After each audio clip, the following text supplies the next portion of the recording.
bienvenue dans cette nouvelle vidéo. Aujourd'hui, on va faire une recette sucrée. Donc, vous avez peut-être vu notre ancienne vidéo, notre précédente vidéo avec la soupe portugaise de Kathleen, donc la recette de ta grand-mère. On vous met la recette dans le petit i. N'hésitez pas à vous abonner et à liker cette vidéo si elle vous a plu. Donc aujourd'hui, on va faire une recette de tarte aux pommes. Donc voilà, une recette qui est quand même assez basique parce que voilà, on va faire une pâte sucrée avec des pommes. Donc c'est vraiment quelque chose d'assez banal entre guillemets. Mais moi j'ai envie de rajouter du sirop d'érable. Vous connaissez mon amour pour le Québec. Donc j'ai envie de faire une tarte assez esthétique. Donc là, la difficulté, c'est qu'on va faire un tressage sur le dessus, ce qui va donner un peu une recette, une tarte un peu rustique, un peu tarte de grand-mère. On reste un peu dans la thématique grand-mère, quelque chose de gourmand, avec des pommes du coup, qui seront caramélisées avec le sirop d'érable. Donc pour cette recette, il vous faudra 6 pommes, 400 g de farine, 160 g de sucre semoule, de la compote de pommes environ 300 g, du sirop d'érable, 210 g de beurre doux, 2 œufs plus un autre œuf pour la dorure. Les ingrédients sont devant nous, on vous a fait un peu la checklist des ingrédients. Donc pour commencer, on va s'attaquer à la pâte. On va faire la pâte sucrée, sablée sucrée dans un premier temps parce que du coup il va falloir qu'elle soit assez ferme et froide pour qu'on puisse ensuite la travailler. Le temps qu'elle refroidisse, on va s'occuper des pommes, les caraméliser, tout ça, ok? Donc il faut le KitchenAid, le robot pâtissier. Donc j'ai déjà mis la farine dans le bol. Donc moi j'ai pris du sucre en poudre, donc on met directement le sucre en poudre. Et là on va déjà commencer à le mettre en route. Et là, on va mettre petite vitesse, tranquillement. Ce qu'on peut faire, là, moi j'ai sorti le beurre il y a à peu près une heure, une heure et demie du frigo. Donc là, ce qu'on va faire, c'est qu'on va le couper en petits morceaux. On viendra l'intégrer petit à petit dans la pâte. Et ce qui va nous donner un sablage, c'est-à-dire que du coup, la pâte va former un peu, voilà. Tu peux mettre au fur et à mesure. Ouais. Ça va créer la pâte. On va intégrer petit à petit le beurre. Comme ça, il est mou ou pas? Un petit peu. Ok. Si des fois le beurre est vraiment trop ferme, n'hésitez pas à le passer quelques secondes au micro-ondes, mais vraiment que quelques secondes. L'idée, c'est qu'il ne faut pas que votre beurre soit complètement mou. S'il est trop mou, il va falloir mettre la pâte plus longtemps au réfrigérateur. Et nous, ce qu'on veut, c'est pouvoir travailler la pâte assez rapidement. Donc il faut que votre beurre soit pas complètement froid, mais pas trop mou non plus. Donc on pétrit quelques minutes, alors 3-4 minutes. Et après on viendra ajouter les 2 œufs. Et avant d'intégrer les œufs, il faut bien attendre que le beurre soit bien mélangé à la farine et qu'on obtienne bien ce sablage. C'est hyper important. Parce que sinon, vous allez retrouver des morceaux de beurre dans votre pâte. À la dégustation, ça va pas être bon. Donc, on laisse bien pétrir. Et pendant ce temps-là, pendant que lui il fait son travail, on va pouvoir éplucher les pommes et ensuite les caraméliser au sirop d'érable. Je viens une après-midi avec ce petit... Là, avec les beaux jours, là, on va pouvoir le faire. Moi, Kaden, elle va mieux maintenant. Ouais, et sans vidéo. Ouais, sans vidéo, comme ça on profite. Ouais, non, on peut pas. Mais de toute façon, il faudra avoir la toile tendue. Ah bah, obligé. Hashtag déco, hashtag soleil. Non, hashtag été. On va bientôt changer d'heure aussi, là, on a ça. Donc j'ai pris du sirop d'érable. Bon. C'est quoi la recette?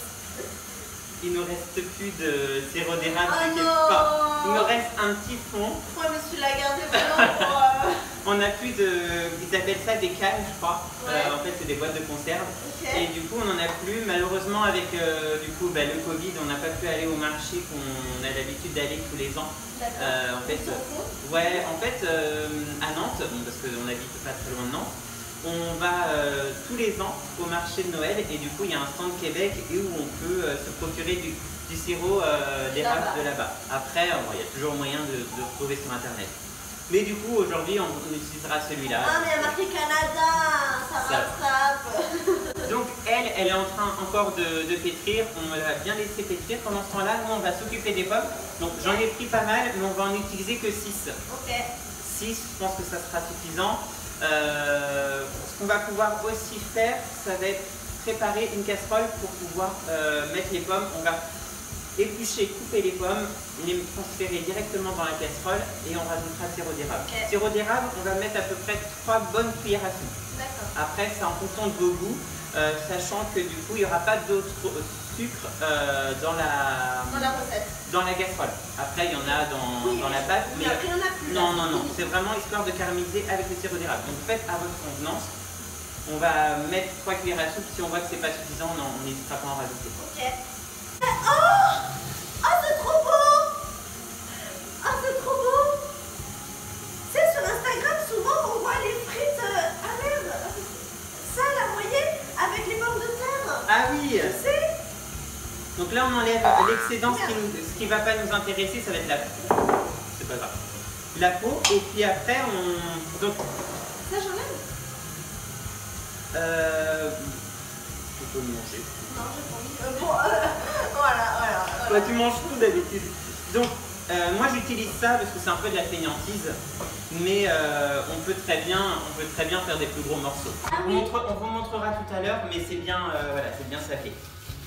Coupé. Ouais. Tiens, je vais éplucher en même temps les autres. Ouais, comme ça, moi, je coupe. J'ai mis un peu. Ça, je coupe de partout. Donc là, j'y l'ai fait. Donc là, on a vraiment, voilà. C'est comme du sable, hein. Vraiment, c'est... On va rajouter les œufs à cette étape-là. Ok. Tu vas pouvoir casser les œufs et les incorporer. C'est toute une histoire, ça. Tu mettras les coquilles là-dedans. Voilà. Tu peux remettre... Ah oui, alors attends, comment tu fais? Ah Tu oui. débloques ici, voilà, il y a une Et là, je sécurité. mets combien? 4. Ouais, moins. Voilà. Ah ouais, on va mettre 6 cuillères. On va mettre 6 cuillères à soupe. Ouais. Ah non, ouais, parce que sinon ça va, j'ai peur que ça soit pas... Après, sachant que du coup les pommes elles vont être recuites dans la tarte aussi, donc on va pas non plus les passer à la casserole énormément de temps. Hein. C'est vraiment histoire de caraméliser un petit peu. D'accord? Si, mais c'est sucré quoi. Ah mais j'adore. Donc on va venir mettre ça 5 à 10 minutes à feu doux. Voilà, c'est histoire qu'elle prenne bien, qu'elle se ramollisse un petit peu, mais voilà, on ne veut pas faire une compote. Hein. Donc c'est vraiment quelques minutes. Donc là la pâte, elle est bien, on voit bien qu'elle commence à faire qu'une seule boule. Donc c'est bon, on va pouvoir l'arrêter. Ici. Donc là l'idée c'est de diviser la pâte en deux, à peu près de façon égale. Ouais.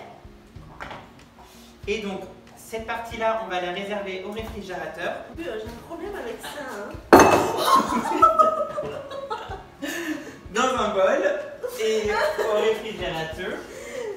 Ça, tu le laisseras, c'est marrant dans le Et on va aussi beurrer le moule. Donc là, t'as pris du beurre sel, non? Alors moi, pour la pâtisserie, j'utilise toujours du beurre doux. Ouais. Jamais de beurre demi-sel. Après, voilà, si vous avez que du beurre demi-sel, ben mettez du beurre demi-sel.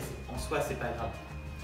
Ça sera un peu plus salé, mais c'est bon aussi, hein, ça peut être bon aussi. Hein. Il n'y a aucun problème. Enfin, je veux dire, c'est pas... Oh oui, il faut pas acheter du beurre exprès pour ça, quoi. Non. En fait, si vous utilisez du beurre demi-sel, en soi, c'est pas grave parce que du coup, vu qu'on va faire une préparation qui est relativement sucrée, ça peut contrebalancer et être hyper bon. Hein. Attention à toi.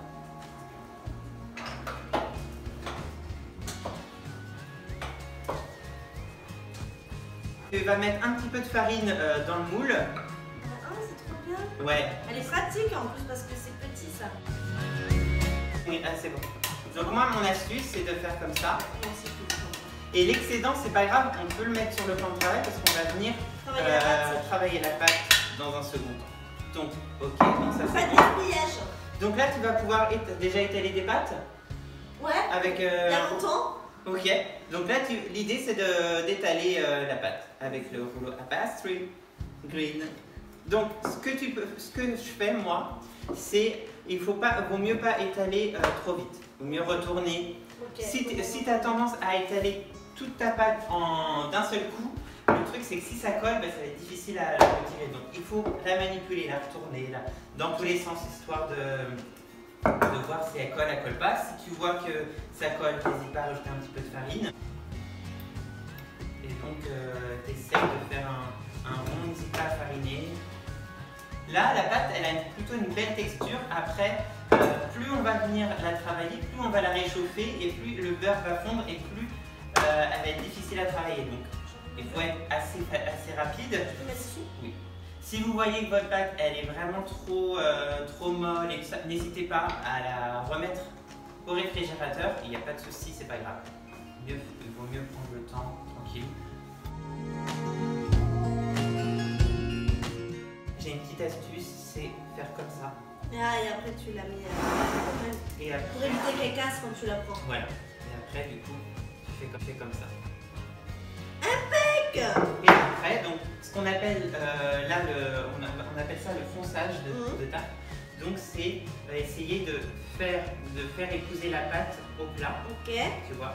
Donc, tu la descends délicatement, comme ça, je te laisse faire si tu veux. Ok. Franchement, la texture de la pâte, là, elle est super. Voilà, le beurre est pas trop mou, pas trop dur. Donc, franchement, je suis plutôt content On a pu travailler la pâte directement. Après, voilà, si, comme je disais tout à l'heure, si jamais votre pâte, elle est trop friable, n'hésitez pas. Comme ça. Après, moi, je rabats un petit peu la pâte vers l'intérieur. Ok. Même s'il y a des traces de doigts, c'est pas dérangeant. Ça fait un charme. Après, on fait ça. Ah, pour casser. On fait comme ça. J'enlève le surplus. J'enlève le surplus qu'on pourra peut-être utiliser pour le dessus. Manger. Pour le dessus, tu peux manger. Pour le... Je veux dire, ça, elle est bonne. J'aime pas. Oh. On aurait pu aussi, on l'a pas fait, mais on aurait pu ajouter de la vanille aussi dans la pâte, si on voulait. Donc voilà, donc là on a un fond de tarte qui est relativement beau, hein, franchement ça va. Plutôt régulier, tout ça. Donc là, ce qu'on va pouvoir faire, ça va être on va pouvoir mettre la confiture, la compote, pardon. Vous mettez un peu à l'œil, hein, moi j'aime bien être généreuse sur la compote, mais... Généreuse. Généreux. Ah, pardon. généreuse. Non, mais c'est moi. Et après, donc on étale la compote.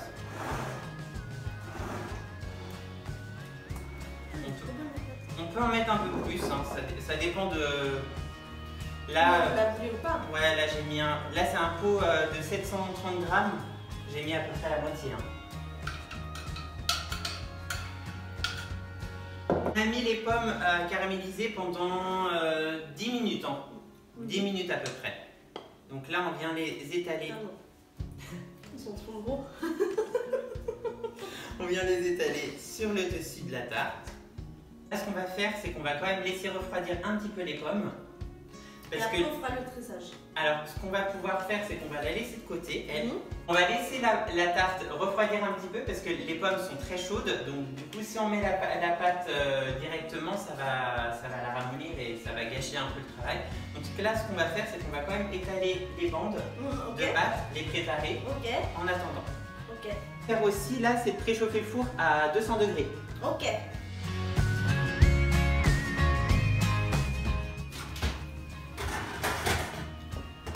Elle est bien fine là, je trouve. Ouais. Faut pas que ça soit trop épais. Et là, est-ce que ça peut... Ça va faire tout droit. Ça fait des petites, non? C'est ce que tu veux peut-être? Ouais. Donc là, en fait, ça va pouvoir nous aider à faire les traits droits. D'accord. Et après, on fait avec ça. Voilà. Donc, je te laisse faire. Ok. Même si il y a des morceaux qui sont cassés, c'est pas grave, on va pouvoir... Oh, c'est trop joli! On va pouvoir récupérer ça.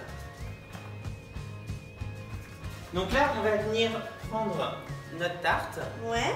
Tu vois, tu peux décaler si tu peux après. Donc, on va. Donc, là, c'est un peu.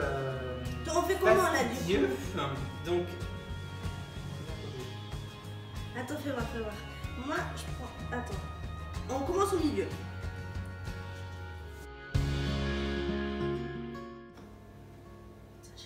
Et après, alors, est-ce qu'on laisse comme ça ou est-ce qu'on tresse un peu plus? Sachant que. Tu sais, après, il faut. En vrai, c'est pas trop mal. Ouais, il y a juste celles d'en haut qui sont bizarres. En fait, c'est celles d'en haut qu'il faudrait tresser. Donc celle-là. Alors, elle est en dessous, donc il faudrait que celle-là, il faudrait que ça soit au-dessus. Ouais. Ouais, mais après, du coup. Eh ben si, c'est pas mal. Non, Là, c'est en dessous. Là, c'est au-dessus. Là, c'est en dessous. Ben si, c'est bon. Mais non. Ça, il faut que ça soit en dessous. Bon, Non, ben vas-y, vas-y. Non, attends, il y a un truc qui va pas là. C'est là. Faut que Non, ça c'est là que ça va. Ok. Mais non, ça fait d'en dessous. Non, mais ça va pas. Normalement, il faut un au-dessus, un en dessous, un au-dessus, un en dessous. C'est ça, ouais, c'est pas évident. Alors, attends, non, mais on va. Oui, on a le temps. On a le temps. Attends. Celle-là, en fait, c'est celle du milieu qui va pas. Déjà, on va faire celle du milieu. Là, Ok. c'est en dessous. Oui. Là, ça doit être dessus. On est d'accord? Oui. Alors, attends. Là. Ensuite, donc, dessus, en dessous, dessus, en dessous, dessus.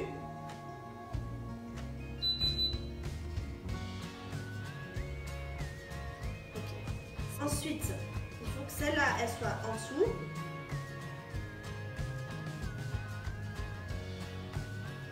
Celle-là, pareil. Ouais. Celle-là, elle est dessus. Mais c'est vraiment pas. Enfin, j'ai toujours Bah ouais, je pense qu'ils doivent avoir une technique, les pâtissiers, à faire ça.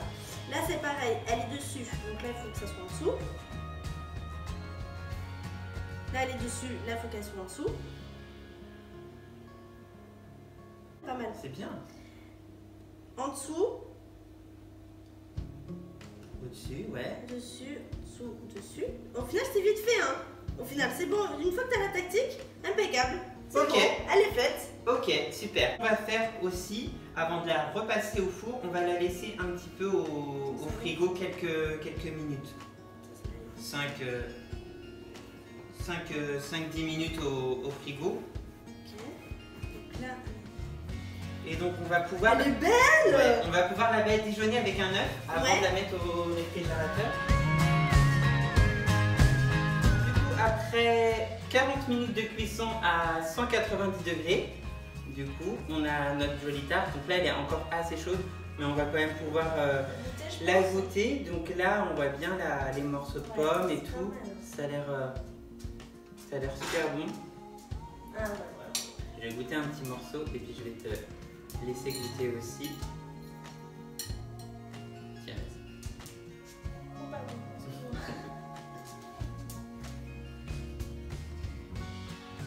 C'est chaud. Mm. C'est chaud. Tu vas me dire ce que t'en penses.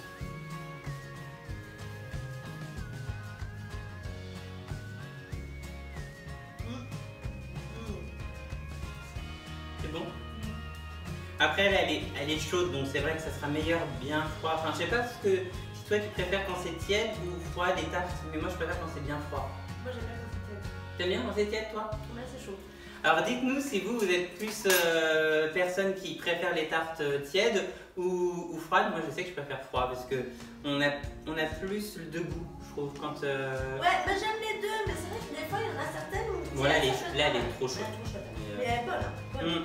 Donc n'hésitez pas à nous dire si vous avez aimé cette vidéo en likant la vidéo et n'hésitez pas aussi à nous laisser un petit commentaire, ça fait toujours plaisir. Et à la partager. Et à partager la vidéo. On vous laisse, on vous fait de gros bisous et on vous dit à bientôt pour une nouvelle vidéo. Bye, Bye, cheese.